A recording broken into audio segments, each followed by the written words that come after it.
I don't think if there's any entrepreneur that tells you, I never worry about the cash because it's Oh always hell, there, well, yeah, please.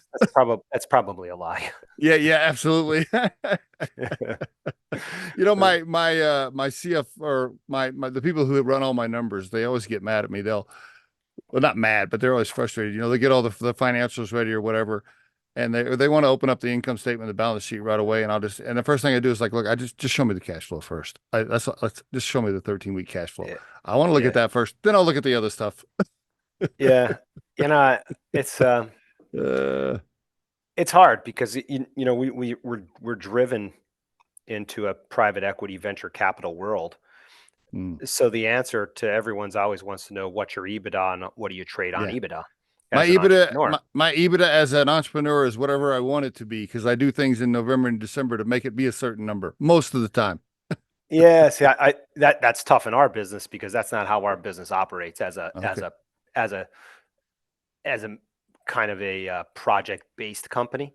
You don't Okay. really have that opportunity. As Yeah, a I see. consultant, you can play those games. As Yeah. Yeah. for our business and how we cash flow and our needs and cash flow, we're an industrial and Okay. we run on a multiple of EBITDA. Unfortunately, if you're, as most entrepreneurs, you're chasing that EBITDA number, but you're also paying interest and other things on the bottom line that's affecting your net cash flow. Sure. And that's always a struggle. So it's a delicate balancing act of driving your EBITDA, but keeping enough in your checking account to actually pay your bills on an ongoing basis. Are you focused on your EBITDA as in I want to make my EBITDA attractive enough to sell this thing someday, or I just want my EBITDA to be healthy so I can keep going? Or both?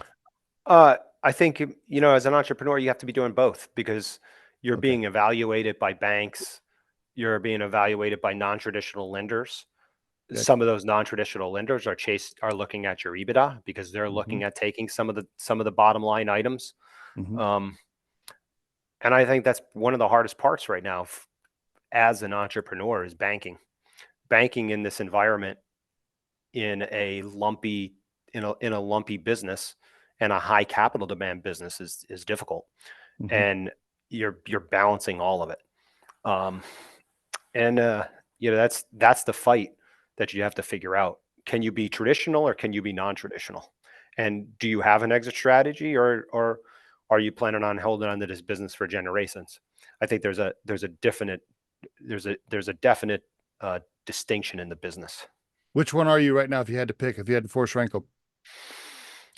Um, I'm running the business to be able to raise capital to grow the business bigger. Okay. So that's All an right. EBITDA. So All I right. want to, the goal here is that, we had a $50 million 5-year plan 2 years ago. So we Okay. got our 50 million. Now we're looking at what's our next 5-year plan. Our next 5-year plan is to get over 100 million. So All that's right. what, the community of businesses inside of PSA and all of our executive team, that's what we're driving for.